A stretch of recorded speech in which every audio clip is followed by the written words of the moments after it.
Right now, at the Home Depot, you'll find storage solutions made to fit your needs. Grab an HDX Tough Tilt to protect your tools. Or keep your sports equipment contained with reinforced snap-fit lids. Or stack up and make better use of your space with bins and totes built to last. Whatever you're storing, we've got the gear to keep it organized and protected at the Home Depot. How doers get more done. Have you ever spotted McDonald's hot, crispy fries right as they're being scooped into the carton? And time just stands still. Ba-da-ba-ba-ba. You know that one friend who somehow knows everything about money? Yeah, now imagine they live in your phone. Say hey to Experian, your big financial friend. It's the app that helps you check your FICO score, find ways to save, and basically feel like a financial genius. And guess what? It's totally free. So go on, download the Experian app. Trust me, having a BFF like this is a total game changer. This is the Dan Le Batard Show with the Stugotz podcast.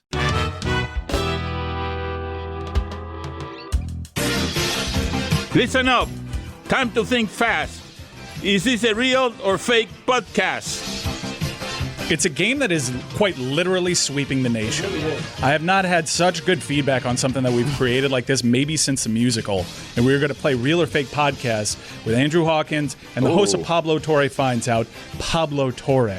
Real. Pablo, let's begin with you. Let's see if you can find out if this is a real or fake podcast. Talk That Talk with Jerome Williams.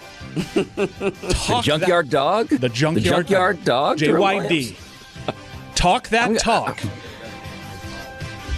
I'm going to go fake because you would have to work in the Junkyard Dog into the title if it was a real podcast. I should have thought about that. It is indeed a fake podcast. But Talk That Talk is a good name. That's a great name. Yeah. We kick it over to Hawk. False start with Eugene Monroe. False start. Okay. I'm going to go fake. That is fake. Okay, good. Wait, is that the Eugene Monroe who's also an advocate for weed Yes. in the NFL? Okay. Yeah. False start. But I also think he led the league in false starts. No. And I don't think he would name his podcast. Yeah, typically that's like a pain point for players. You don't get that level of lean in. We kick it over to Pablo. Deuced is Wild with Eric Burns and Will Clark. Oh, my God. Deuced is Wild with Eric Burns and Will Clark. Talking about beer league legend Eric Burns. This is wild. Will Clark, the guy who owed like millions of dollars while playing on. Anyway, that's a separate part. Different eras, yeah. Okay, yeah, different eras, right? I'm gonna go. That's a fake podcast. That is a real podcast. Deuce is Wild with Eric Burns and Will Clark. I could not believe it. They do. Okay, I have to find out about that actually. I would love to get the platform as well. You got to add that to it. Give me the platform as well, because that will be able to mirror up the name to the platform. Like, yeah, that's definitely something that company would call One a of the podcast. fake ones that we had was just available on Apple with Michael Beasley. And it was very believable. Wherever you get your podcast. I'm saving that one in the holster. Let It Fly with Kyle Boller. Hawk, is that a real podcast? Let It Fly with Kyle Boller. He did throw it over a goalpost. I could do that, by the way. He was on his knee video. from the 50-yard line, and Billick said that's the reason that they were going to keep winning Super Bowls, because Kyle Boller could throw it through the goalpost from his knees. Can you imagine? From the 50-yard line. That feels believable, because players think everyone everyone knows I let it fly, so we're going to name it that. I'm going to go with fake, though. That is indeed fake. Okay, I haven't seen a Kyle Boller podcast. Last final round here. Pablo, Hammered to Left with Lance Berkman. Wow, Hammered to Left with Lance Berkman. Houston Astro great Lance Berkman. Jesus, it's so specific. Hammered to Left could be Johnny Manziel's podcast too. Be a good one. I don't want to tell you the host I was workshopping before. I'm gonna go that is real. It's fake. I just admitted to workshopping a previous one that would have been insensitive. Berkman was a lefty. And finally, Hawk, Journeyman with Andrew Hawkins. Oh, that's a tough one. Oh, no. Terribly named podcast number one. Oh, no. Not as bad as False Start. Before I give my answer, I will also say yesterday had a lot more Ebonics because I did see the clip. Say it with your chest with John Henderson and Albert Haynes, right? I could pick the fake every time because I felt like you were on Rap Genius picking out podcasts. I said what I said with Rod Strickland. Yeah. Don't start nothing, won't be nothing. 2 days ago, I think. With Horace Grant. I'm like, okay, these aren't. Hey, wait just a minute. And Chris is like, yo, that's such a good one. That is what they would call it. Watch out there now. This is a real podcast. What we would call it. It's a real podcast. Season 2 coming. We'll get back to that. Thank you for playing. Is that a real podcast or fake? Wow. Pablo Torre finds out is a real podcast that does real journalism. Don Van Natta is not someone that sports leagues want sniffing around their stuff, and Don Van Natta has now done some more reporting on Pablo Torre's report, and the ESPN headline today is sources, NFLPA, NFL agreed to keep collusion findings secret. Pablo, your initial story, while a big story, did not resonate the way that I wanted to, and Mike Florio's accusation is that the media is partnered with the NFL and either downplayed the story or ignored the story. This now makes it so that I believe this story's about to get a lot larger, at least in part, because now you've got the attention of the players saying, my union did what? So explain to me what you saw in this reporting and what it means.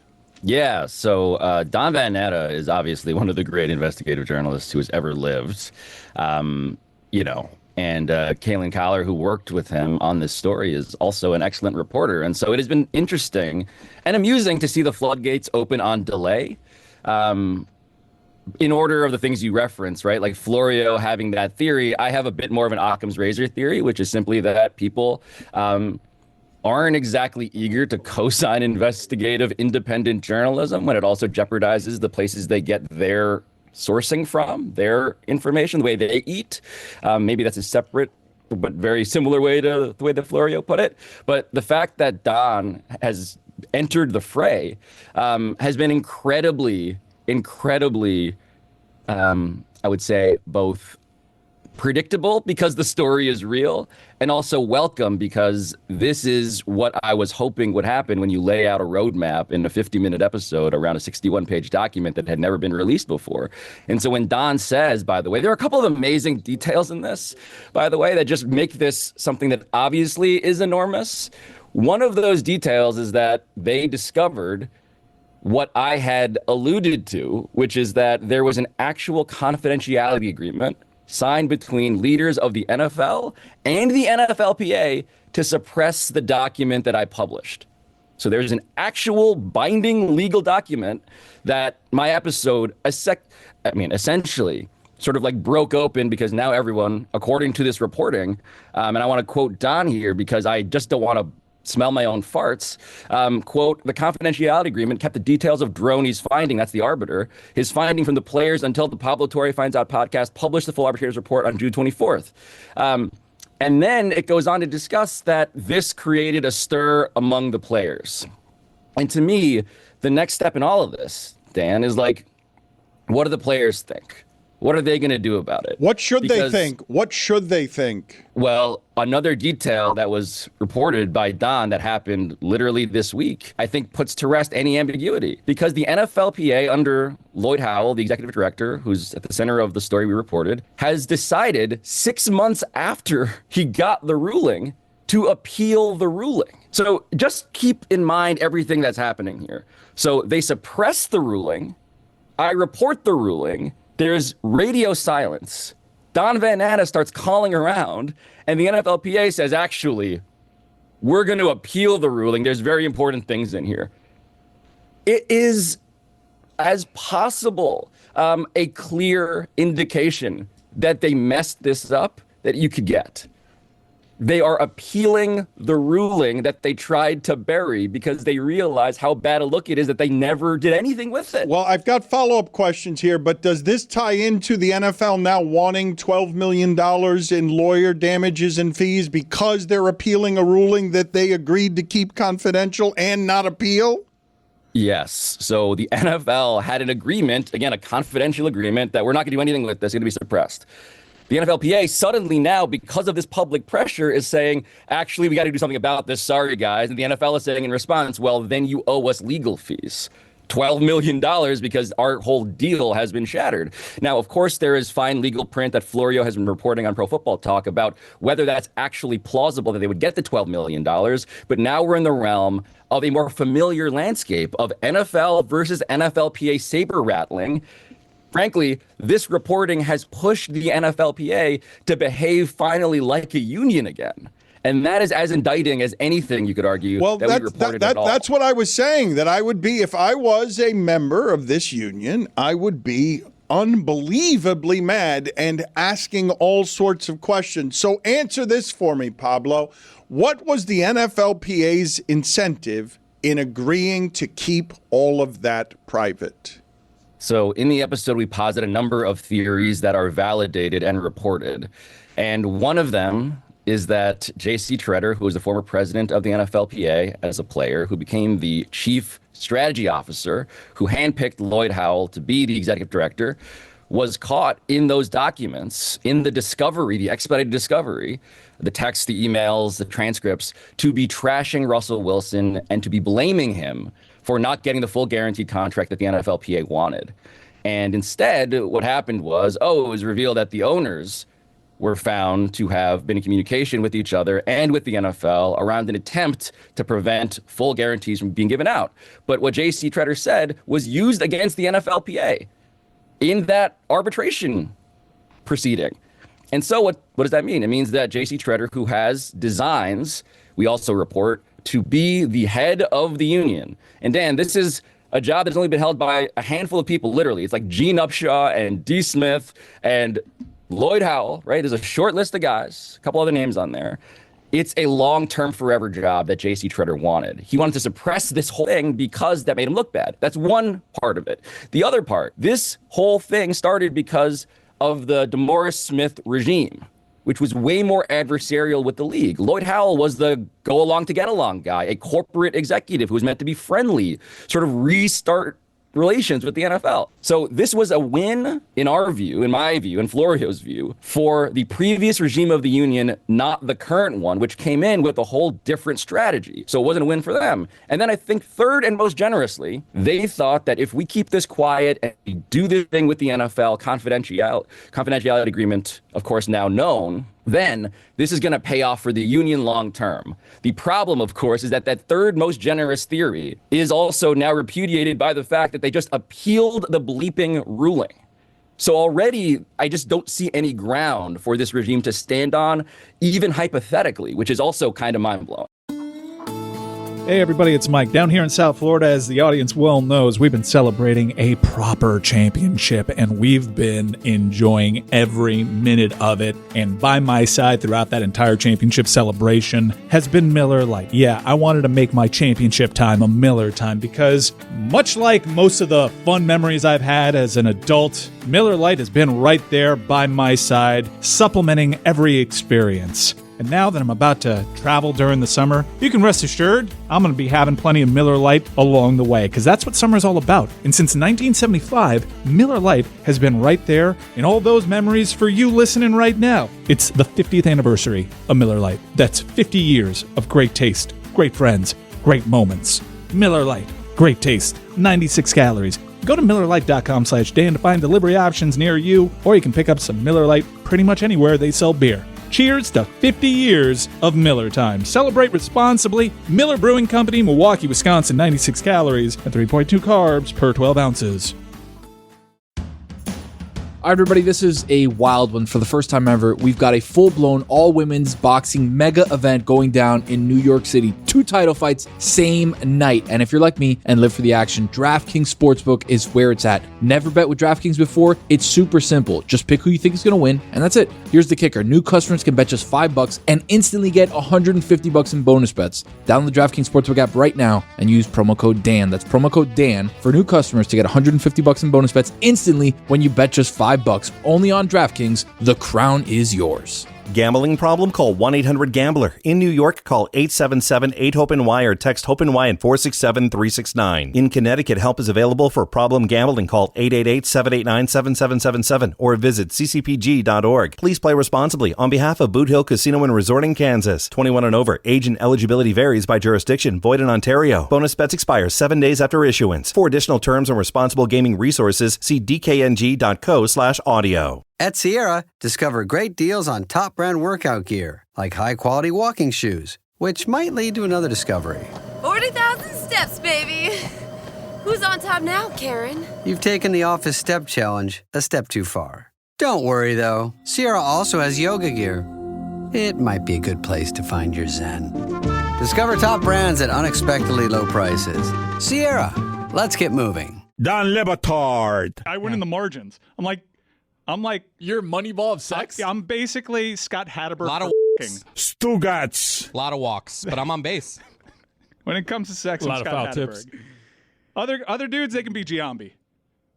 You know your role, you play well? I know my role. This is the Dan Le Batard Show with the Stugotz. So take me through how average football players supposed to feel if your original theory is right, which is this was kept confidential because one of the people representing the players didn't want to look bad to the players or to anybody. So he ceases to represent the players and is now just representing himself. It is a breach of, frankly, fiduciary duty. You are a union. Your job in a legal, professional, ethical sense is to represent your constituents, your players. And here you have one example, a concrete example, among others, of self-interest personally overriding collective self-interest, right? And so this is unfortunately something that unions in America, and particularly this one in the NFL, have been battling for decades. But in this case, you have it so crystal clear, 4K quality documented that I think if you're a player, frankly, if you're a player who signed a new deal in 2021 when all this stuff was happening, this is about the offseason of 2021, where guys getting guarantees. The answer, turns out, was no. Full guarantees. No one got them. They should be contemplating what is our legal recourse. I've talked to lawyers now who are wondering, when is the next shoe to drop going to be a lawsuit?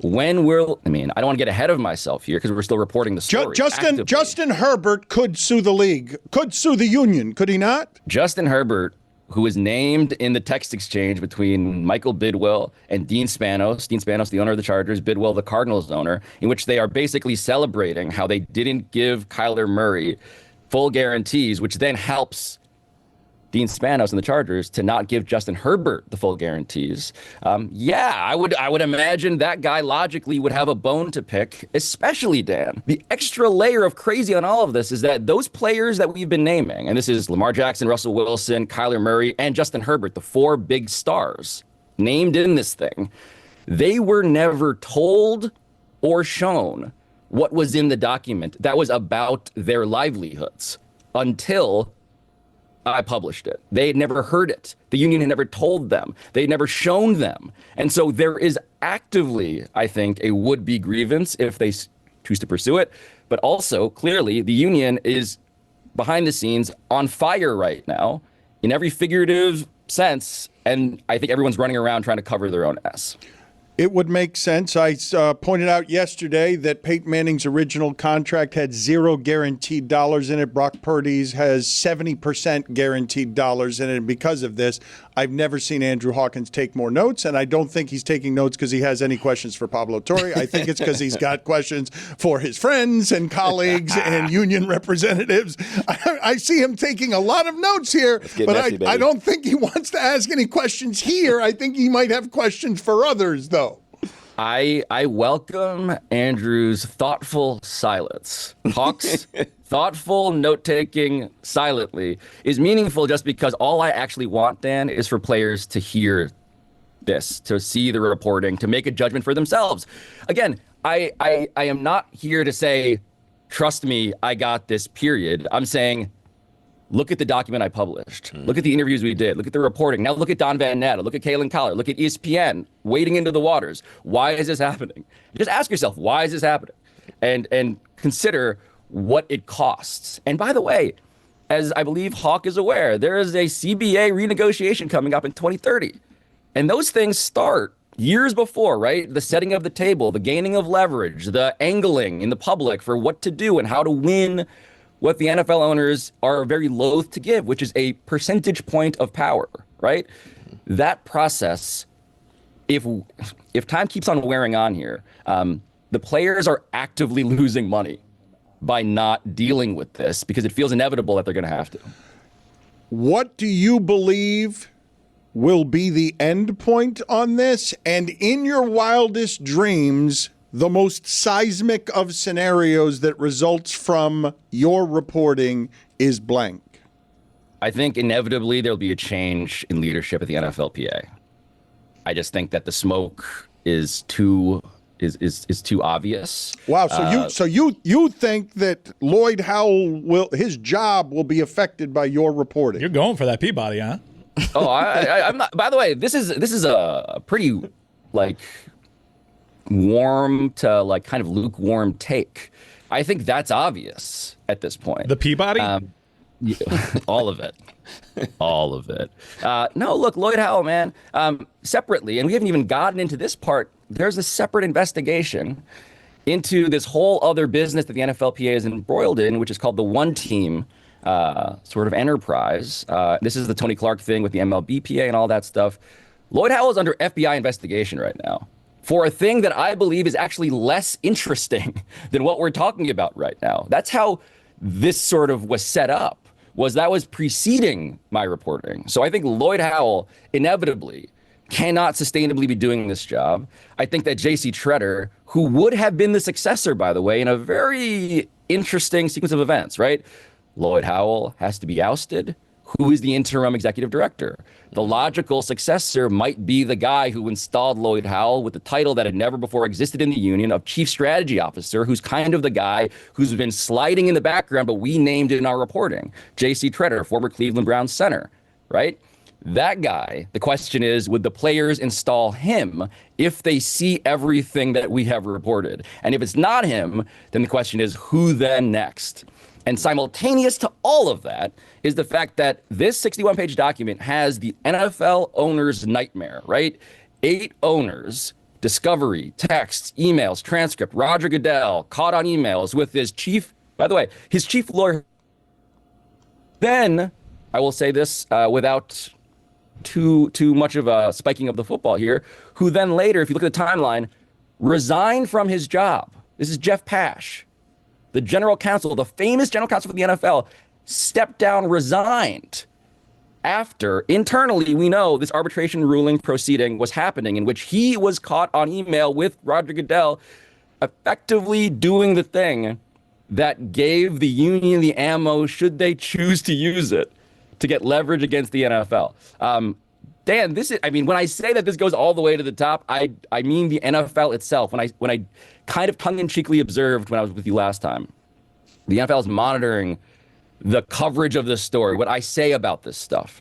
That is not abstract. I can tell you without being too smelling my own farts about this, the stuff I've reported has been consumed by senior vice presidents in the league office dozens upon dozens of times. I'm talking about refreshes. I'm talking about links being sent. I'm talking about conversations behind the scenes. This is something that is at the highest levels of the most important popular sport in America. And now we're seeing it on delay 15 days later. All of it is leaking out. Did you answer my question about what the most seismic of the scenarios are? Because you're saying it's pretty, you're saying just their leadership being blown out at the union.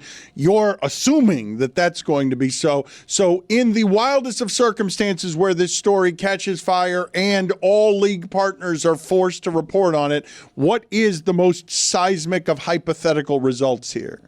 I will phrase it more journalistically responsibly, but if I was running the union and I got this ruling in which Roger Goodell was caught saying this stuff in coordination with the owners, the 8 owners who were named in this and others, one might presume, I would be calling for Roger Goodell's job.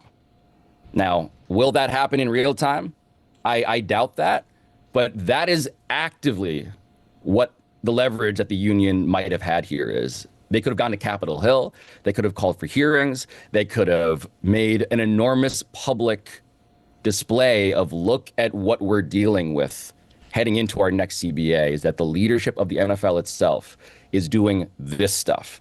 And so I'm not predicting, I'm merely saying that this is actually concretely in the document part of the conversation.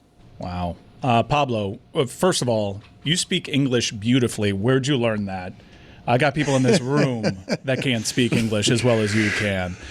Secondly, I'm kind of disgusted at our recent text exchanges, which is just us bartering. You ask me for contacts to help you find stuff out, and I'm just constantly pitching you stuff to find out. So I'm curious, like, a lot of your friendships have devolved into people just treating you like ChatGPT, right? And say, hey, find out about this, right? Yeah, I mean, here's the thing. I did an episode. The episode I loved, by the way, that we just did on Tuesday was about competitive bird watching. And I think it's one of our greatest episodes you've ever done. And nobody gives a shit. And so I am. That's true. I skipped that one. What? I skipped it. Oh my God. It's so good. No, make me care about bird watching. It has blowjobs, jizz, banging. It has a chase for 10,000 birds with a guy holding a Wilt Chamberlain like sign that says 10,000 on it in a jungle. It has, and that's all just a text message exchange between Pablo and Mike. That's, yeah. We didn't even get into the bird watching yet. It's so good in a real way, but no one cares. And so I've been on Twitter bartering, to Mike's point, and I'm like saying, everyone's saying, can you investigate Jeffrey Epstein? And I'm like, what about these birds though? and so I've said, if everybody watches the bird watching episode on YouTube, I will investigate Jeffrey Epstein. So if that's what it takes. To the roof. If that's what it takes. And what does everybody mean? Earth? If everyone on Earth watches it? 7.6 billion listens later. It could be someone else's beat. Find out about the Chris Paul Lakers trade. Oh, basketball reasons. Yeah, I've been looking into that one. I've been sniffing around that one. But the birds, we're talking about a scandal. Man. 10,000 birds. As a hawk, I'm interested. Absolutely. We don't want to talk about your bird watching episode. Pablo Torre finds out, though, if you want more information about all of his curiosities. It is exceptionally popular. Thank you, Pablo. Good seeing you. Good talking to you. Take care. Thank you, guys. And Mike, I'll text you later. On WhatsApp, no one can see or hear your personal messages. Whether it's a voice call, message, or sending a password. To WhatsApp, it's all just this. So whether you're sharing the streaming password in the family chat or trading those late-night voice messages that could basically become a podcast, your personal messages stay between you, your friends, and your family. No one else. Not even us. WhatsApp. Message privately with everyone. This episode is brought to you by LifeLock. Between two-factor authentication, strong passwords, and a VPN, you try to be in control of how your info is protected. But many other places also have it, and they might not be as careful. That's why LifeLock monitors hundreds of millions of data points a second for threats. If your identity is stolen, they'll fix it, guaranteed, or your money back. Save up to 40% your first year. Visit LifeLock.com/podcast for 40% off. Terms apply. Dan Le Batard. Witty, we have a photo right here. If you can see in this photo with my daughter there, I am pointing exactly to the point on the Stanley Cup where it says, "You suck ass." Stugotz. Wow. Right there. They engraved it. Really? They got that engraved in Yeah, the they got it trophy? engraved right there. It says, "Chris Whittingham sucks ass." This is the Dan Le Batard Show with the Stugotz.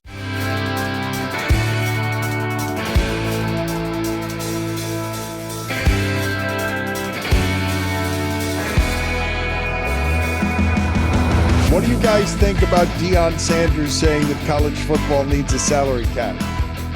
I mean, it is kind of heading that way.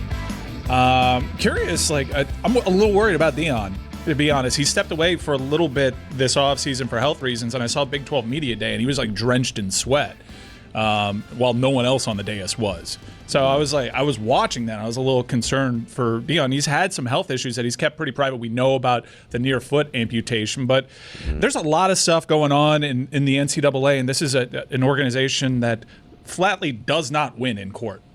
Does not win, which is why they've pivoted to Supreme Court senators. Just give us full autonomy because we're not going to win. And even now, it's being challenged. I know Castellanos has challenged something. The NCAA doesn't know how to read a room. That's never been their strength. This week, the expectation is this week or next that they're going to come down with an announcement, in all likelihood, to expand March Madness to 70-plus teams. No one wants this. No one wants this. The only people that want this are the power conferences so they can make more money. At what point do you continue alienating your audience? No one even likes the expanded field right now. First four, not something that is hugely interesting. It's one of the few things that they got right in terms of the perfect number.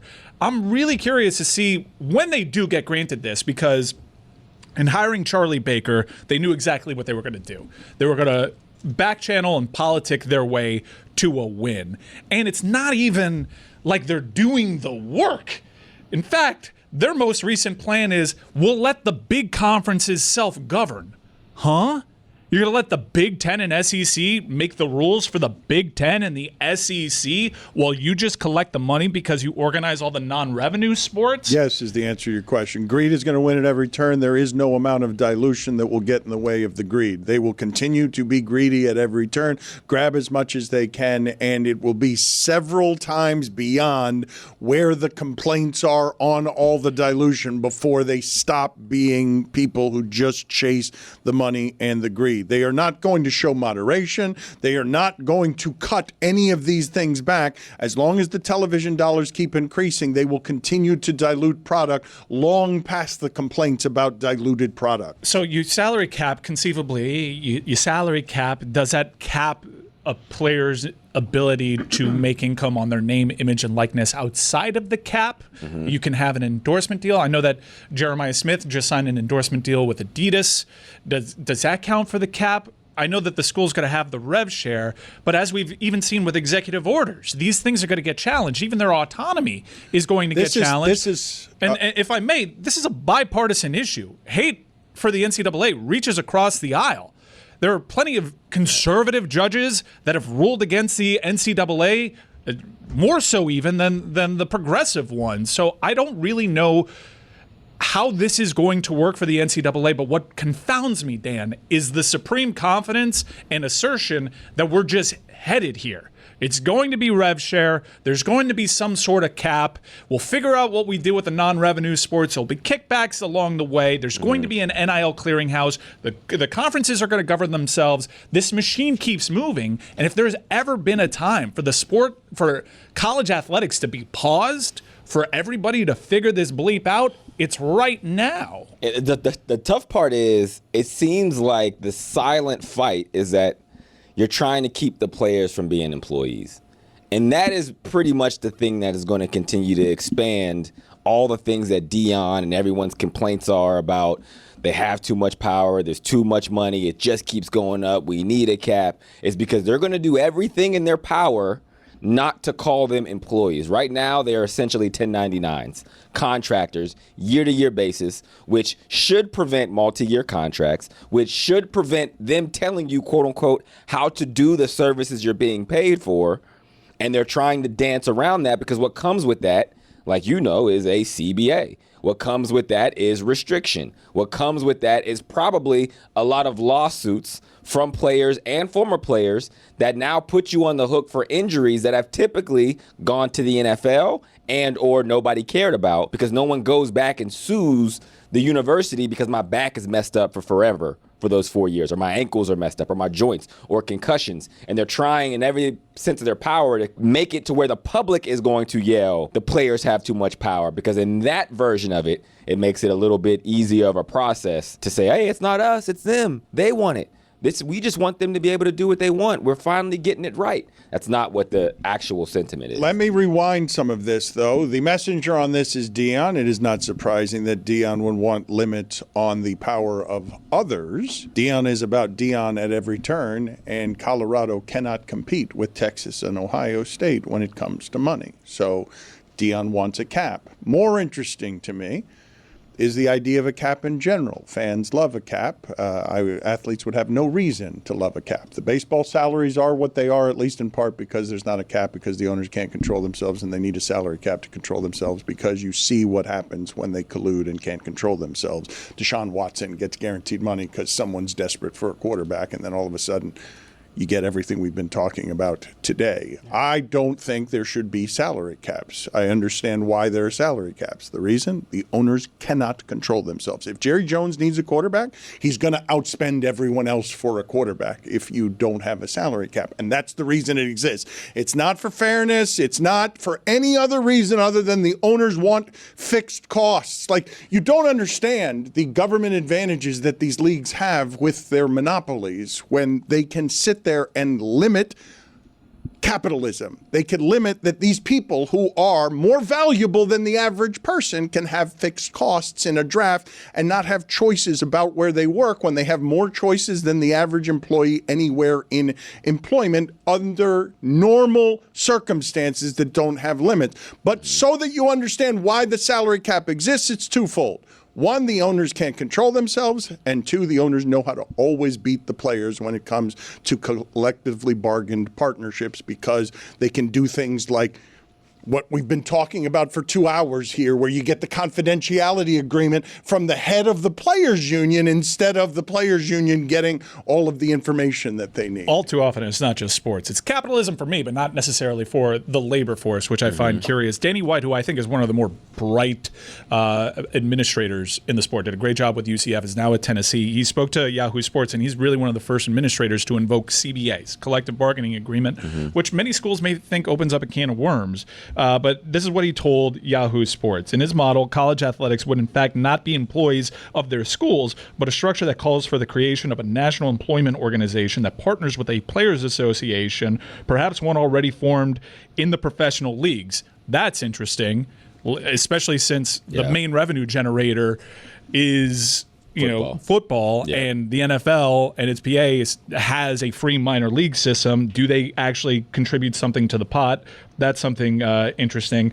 Modernize and improved ecosystem for football and men's basketball players, the two main revenue sports. Collective bargaining and employment status shouldn't be seen as negative terms. That's something he's going to run up against a lot of opposition from fellow administrators.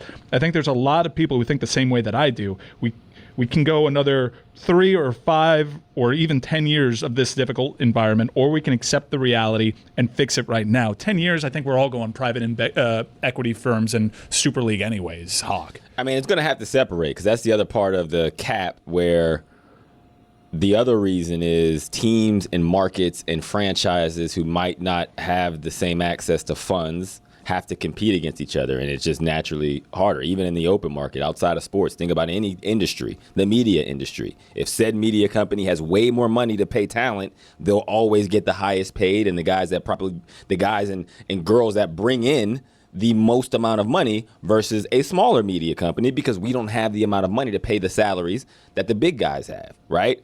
Are we competing against each other? I guess indirectly, but in these leagues, there's a literal competition against each other. And so there has to be a separation between the people who have and the people that don't. Mike, do you have any information whatsoever on why it is that Wisconsin is suing the University of Miami over Xavier Lucas? So Wisconsin, number one, needs to get their own house in order because they have recruiting violations that they need to worry about. And Big Ten has already sent out a press release whilst doing nothing. Mm-hmm. I think this is more about tone setting and trying it just in in a private world. In a civil suit, I don't see a scenario ever in which Xavier Lucas leaves the University of Miami. I do know that for all their barking, and they've done a lot of barking, which is also hypocritical because how'd you get one of your better volleyball players from the University of Miami, Wisconsin? Are you covering your mouth right now? What happened? Well, you didn't want people to hear that? Nobody would know who there was an awesome volleyball player. Did you happen to know? I know that we had an awesome volleyball player that found their way to Wisconsin. Hold on a second. Oh my God, he knows. He happens to know. Come everyone, come and listen. Happens to know. He happens to know. Well informed. Obviously, you don't want to be sued ever. But I feel pretty good already with the precedent just with this Xavier Lucas case, and you can Google it for yourself, that this one's kind of been done and dusted. I think this is more about trying to establish a precedent because What happened? What happened is, the argument is Wisconsin argues that they had a contract with the player that out of the other side of their mouth says we don't have contracts with our players because they're not employees. It's weird because you're trying to enforce language that goes against your greater argument. Right. He happens to know. They want these things to be totally binding. Right. Which I guess you can understand. Yeah. There was another AD, I forget the name. Oh, it was the Ohio State athletic director that said, we want a real market in the transfer market. Mm-hmm. Basically, we want to know what everybody is offering, so we can't be negotiated with without seeing the number. Right. You can understand that. It is fair. This person's telling me a number. That's advantageous for the university for sure. Right. So are we going to do this with the ADs and the coaches? Have some sort of portal where we see exactly what the offer is from another school, or are we going to ruin what is a negotiation tactic across America? Do you mind pausing? 2 rules. Do you mind pausing just so that Roy has enough room to do that? Oh my God, he knows. Can you just leave occasional pauses around the happens to know so that Roy can keep hearing something that appears to be tickling Tony? Like every time Tony. Oh my God, he knows. Well, the thing that I'm noticing every time is that Chris did that in his kitchen while not trying to not be heard by his wife. Who it was he embarrassing. didn't. The raw one, the raw cut of that file. I should grab that. The reason I'm laughing every time is that Roy plays it, and I'm imagining Chris bent over behind the door under the sink trying to hide the echoing of his voice from his wife. So wise. Basically, what Wisconsin is trying to argue is if you have some kind of NIL deal, which also blows up their pay-for-play rules because you're not technically supposed to have these things. Mm-hmm. If you have a deal with us, you shouldn't be allowed to change your mind and say, not for me, I want to go elsewhere. You can't break this. But they're also not employees. They're trying to enforce employee rules for people that aren't actually got a employed. 1099 contract. Exactly. Come everyone, come and listen. He was in his kitchen on his hands and knees. He could smell the dish rag hiding from his wife. He happens to know? Great Scott, he happens to know. He happens to know. Gather everyone. Get the children. He happens to know. So wise.